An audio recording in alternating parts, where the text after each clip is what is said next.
Hi, to you all viewers of Equinoxe television. It's 6 minutes past 6 p.m. by 6 o'clock and it's time for the news.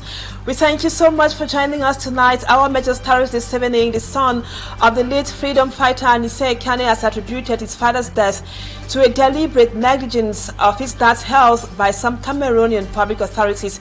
Dr. Muna Ekane, in a press conference in Paris, France, alongside lawyers of Issa Chiruma Bakari, says the death of Ekane, his dad, was premeditated and clinically programmed. We will be listening to more of his declarations concerning the tragic death of Ekane in this news edition. Still in this edition, we will take you back to Tiko. Some days after an explosion which left several persons dead, the sad incident is still very fresh in the minds of some eyewitnesses who today spoke to our reporter Rex Afon in Likumba. And we will also be going to Casablanca in Morocco to meet our special envoy Smart Jikan Gabriel for updates of what is happening in Morocco few days to the AFCON. Viewers, those are our lead stories. Details in just a moment.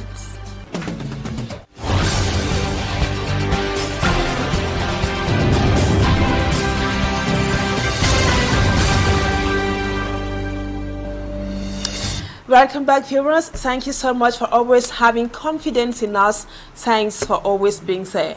We begin with updates of the fuel explosion in Likumba Tiko that was on Friday. The Friday's fire disaster in Likumba in the Tiko subdivision still remains very fresh in the minds of the people there. Besides the 8 persons or bodies retrieved from the fire, countless others are said to have been burnt to ashes during that fateful day. Rex Afon, a reporter in Boya, visited the area today. He updates us on the situation on the ground in the report which comes up next. The scars of Friday's tragedy remains visible in Likumba Tiko subdivision. This is the vehicle that caused chaos on Friday morning here in Likumba. As you can see right here, it's written liquide inflammable. This vehicle was at the center of the disaster that claimed several lives.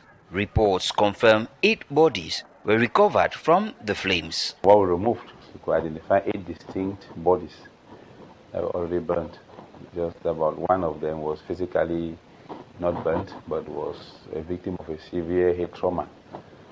So we had 8 people that we actually, the hospital had to, we put them in bags and sealed and we brought them to the mortuary. But they seen some people burned to ashes. Eyewitnesses say at least 8 vehicles were involved. Put them inside the bus, put them inside the picnic, for the picnic to put them inside taxi.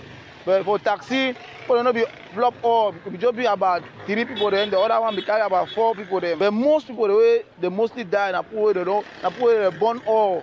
Most of the cops they burn all into ash.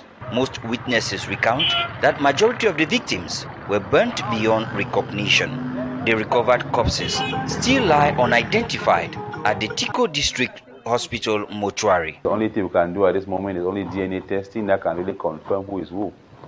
But considering the situation of our county where we don't have a database platform, we don't have a database for DNA testing, and it's difficult to do because only DNA testing can help now. So we're hoping that if the state can help, or maybe whichever method, where DNA testing can be done comparatively by a direct family relative, maybe a brother or a sister or a child of a victim. Then with a comparative DNA testing, they can be able to identify. If not, we don't still know which corpse belongs to which family. Fear lingers in the community as conditions still exist for such a disaster. No preventive government action has been taken since Friday. But we still get up here because since that day that thing happened, so the government never do nothing. Onlookers say passenger vehicles were over half full and some bystanders also perished in the flames. Observers argue that if Cameroon had a digital platform to register passengers and their information at checkpoints, it would eliminate the guesswork in identifying victims and counting losses in times like this.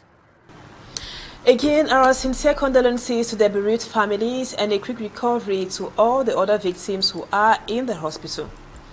A gang of 8 individuals who recently robbed a shopping center and other financial institutions in Yaounde has been apprehended by elements of the Central Judicial Research Unit of the Secretariat of State for Defense in charge of the National Gendarmerie. They are presently in detention awaiting trial. Mala Glory reports on the operation which led to their arrest.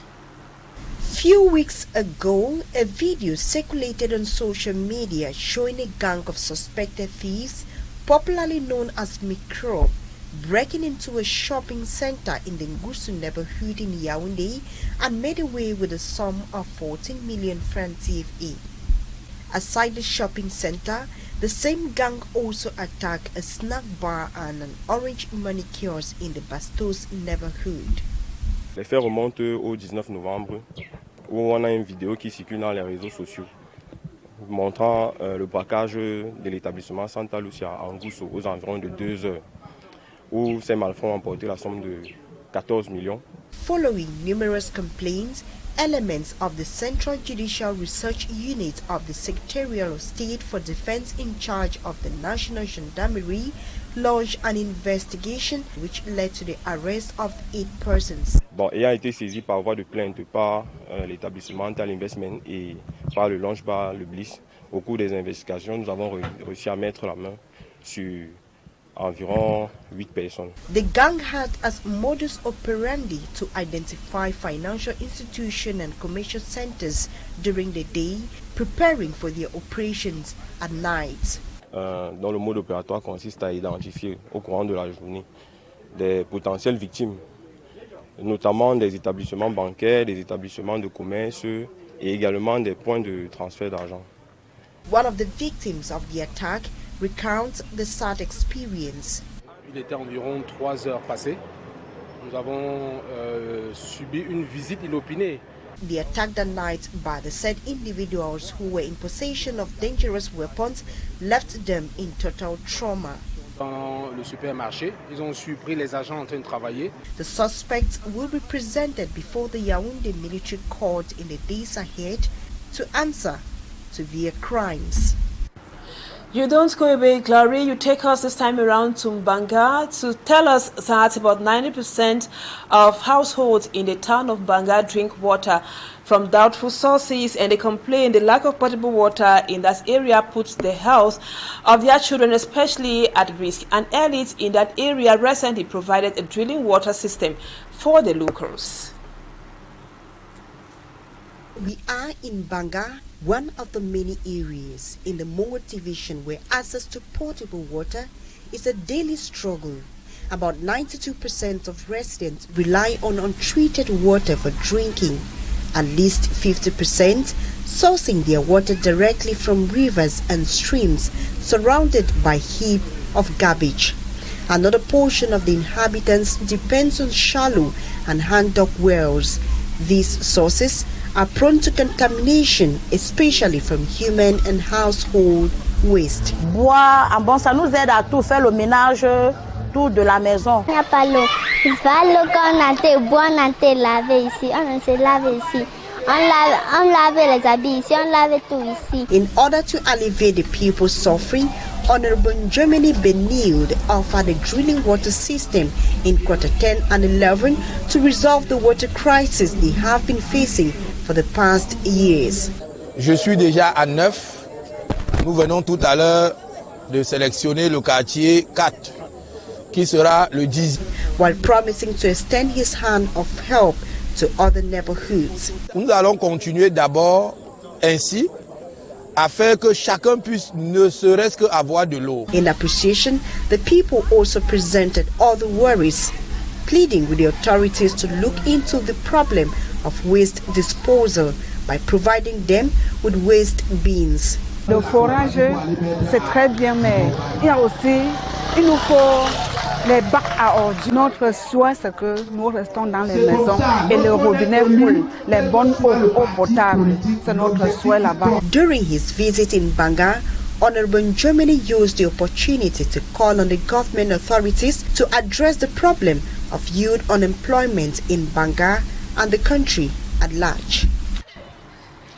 Over to one of our lead stars, the son of late freedom fighter Ekane has attributed his father's death to a deliberate negligence of his dad's health by some Cameroonian public authorities. Dr. Ekane, in a press conference in Paris, France, alongside lawyers of Issa Chiruma Bakari, says the death of Ekane, his dad, was premeditated and clinically programmed. Let's have more with Cedric Chakutu.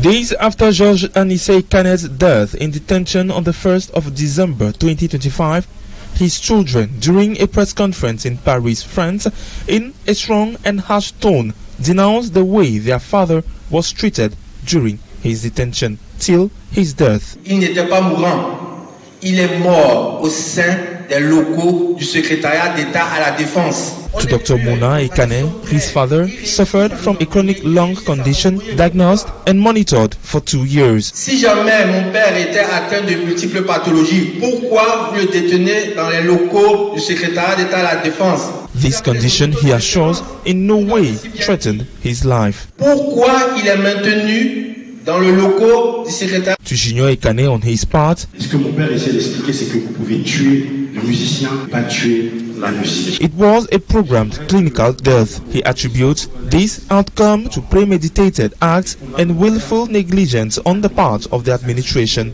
Et mon père conclut cet article en disant on n'arrête pas une idée. They still have in memory the call of their father for change in the country. Il aimait à se rappeler cette phrase d'Ernest Ouandier qui disait que le sang versé des patriotes est la semence du nationalisme. Et il aura réussi son coup, il aura réussi à réveiller le nationalisme des Camerounais. The death of Georges Ekane, a prominent opposition politician, has sent shockwaves through Cameroon and brought back the debate on human rights, prison conditions and the responsibility of the authorities. His children's statements comes amidst numerous accusations of ill treatment in detention, arbitrary arrest and violations of civil liberties.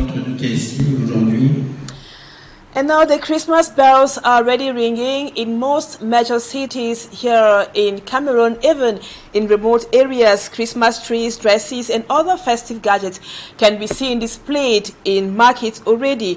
Lo Maeru was at some commercial centers here in Douala, and she now tells us the atmosphere there in this report.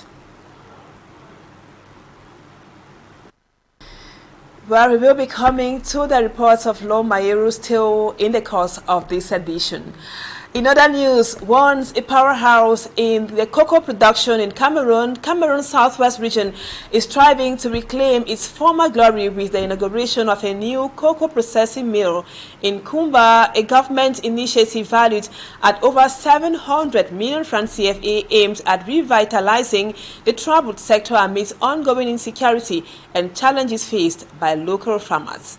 Rex Afon reports from Boya.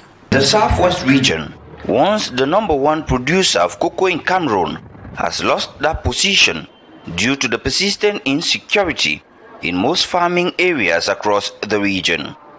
To revitalize the sector, the government has constructed a cocoa processing mill in Kumba, worth over 700 million francs CFA. We are here in Meme Division, the first division in terms of production of cocoa, and I'm very proud to come and inaugurate this processing unit. Cocoa beans will be transformed here into other forms.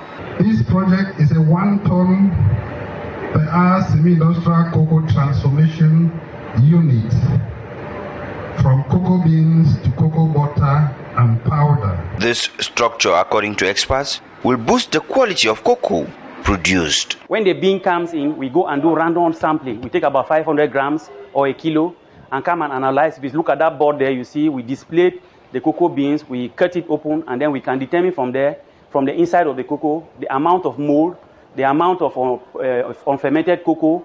If it was smoked or dried on a barn or whatever, we can determine all that. Then the result that we get from there will help the people who supply us. We can recommend that their cocoa is good or bad. Though this mill has been officially commissioned, it still does not address entirely the pressing needs of farmers within the Meme division. The building of the divisional delegation and that of Manu division also need a befitting outlook. The buildings they have now are buildings that were left to us by our ancestors. We solicit your support in the payment of services rendered by the Southwest Cooperative Union Suwepco that was doing services with Minaden in cocoa seedling production. Till date, the Ministry of Agriculture is owing Suwepco 50 million francs CFT for cocoa seedling produced and unpaid for years. At the commissioning ceremony, several state and regional authorities were present. And now we talk something else. Viewers, election of the executive of the regional councils have taken place across the national territory today. And in Douala, the results are already known, just like in other parts of the country. As you can see on your screens, Polycarp Banlock was elected for another mandate at the head of the regional council of the Littoral region. In other parts, on your screens there, you can see the members of the council are casting their votes for who they wanted to lead them. In other parts of the country, the elections also went on somehow hitch-free, though there were some squabbles before today. In the northwest and the southwest regions, our reporters there told us that the elections of the regional council presidency went on hitch-free today. Our reporter Innocent Aze attended or was there here in Douala where the elections took place, and he will be telling us more that would be in subsequent news editions. Meantime, let's now have an excerpt of what happened in Douala. What we have started on the first mandate will be achieved this time. Don't worry, that will happen as soon as possible.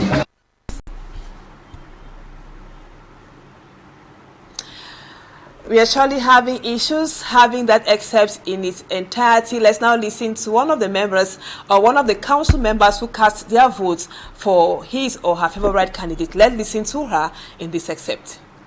Follow all the regulations, and we come out with elected councillors who represent the whole nation here. It's not a problem of CPDM party, it's a problem of all Cameroonians which accept the policies of decentralization through the regional councils, and we are very glad to witness it, and we are going back to the CPDM headquarters very, very glad to have accomplished the mission. That was Minister Laurence Shetundingoa, who was the CPDM delegate. He was here in Douala today. And now let's move on to Casablanca to meet our sportsman, Ekane Gabriel, tells us that as the calendar approaches the critical date of, that is something else. We now take you to Casablanca to meet Ekane Gabriel, who tells us about how accreditations are happening in Casablanca. Hello, Smart. Agadir Stadium is one of the venues for the Indomitable Lions in this year's Africa Cup of Nations. And right behind me, you must have read Accreditation Center. That is where every journalist must pass. And I must tell you, we are Equinoxe television journalists are the first to have landed here in Agadir, which is the host ground for the Indomitable Lions. We had the opportunity to talk with those who are giving out these accreditation badges to all of the journalists who have been accredited for this Nations Cup in Morocco. And in the course of our discussions, they made us to understand that we are the first, and of course, for now, those journalists who still want to get their badges, they have to go through some stages. First of all, CAF is supposed to send at least 3 notification messages from where they are going to collect a code that will enable you to get a badge for this competition. And you must have noticed it is a busy accreditation center, and we are told the doors have been open since the start of the week. Remember, in some few days to come, Agadir will be the host ground for some of the group matches where the Indomitable Lions is expected to clash against Madagascar and of course Gabon, Central African cousins, before traveling to Marrakech for their staunch game against the defending champions of the African Cup of Nations, Côte d'Ivoire. From the Agadir Stadium at the Accreditation Center for Equinoxe Television, Amos Fongo, Smart Ekane Gabriel on special assignment.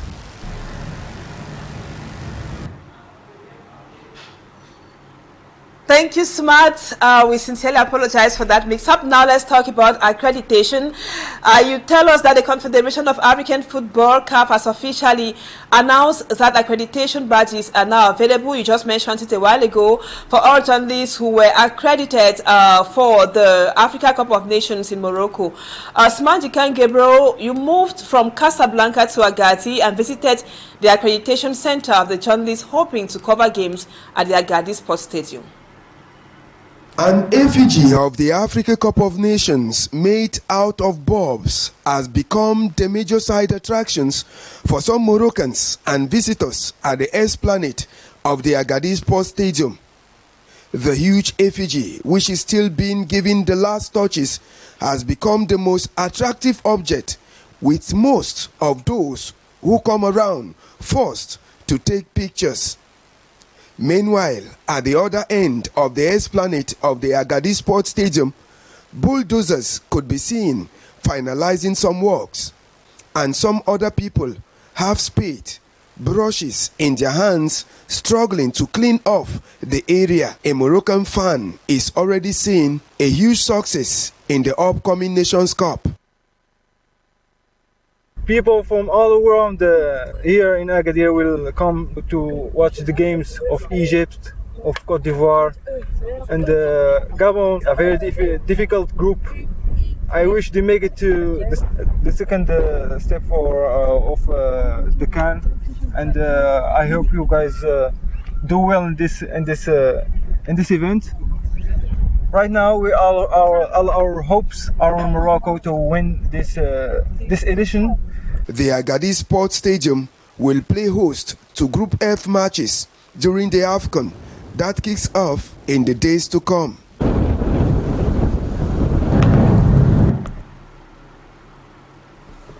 Thanks, Matt. Before we go, we have to talk about Christmas.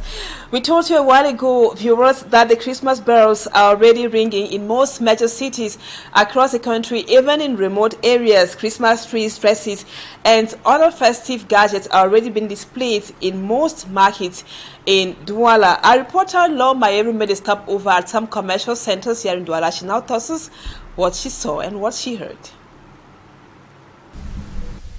In the heart of one of the city's largest markets, where the atmosphere is surprisingly calm for this time of the year. The ices, which should already be packed with people and subject to jostling, are clean. Many traders, although well stocked with decorations, Christmas trees, shoes, toys and new clothes, complains of lack of customers. For now, things are really hard. The market is not that much better as like last year. There is no market today, and there are no new things in the market. So we, the buyers, we are really suffering. When we come here at Marseille Central, like you can see like this, things are very expensive now. So when we come here, we buy to go and resell. It is not that easy. But we thank God that we are just trying with the best. For some customers, the situation is advantageous for many reasons. I'm buying early because I'm trying to avoid the congestion, too much congestion ahead of time, and to avoid maybe thefts in the market, and to also avoid the price increase in the future. That's why I choose to buy now. For those we meet in the markets, it's for a specific article. To look for gifts, Christmas gifts for our children, because they are graduating or they are going to celebrate their Christmas party on Friday. So we have come to look for gifts to give them, so that during their party, their Father Christmas will give them as gift and they'll be so happy. So unfortunately, we have come and things are so expensive.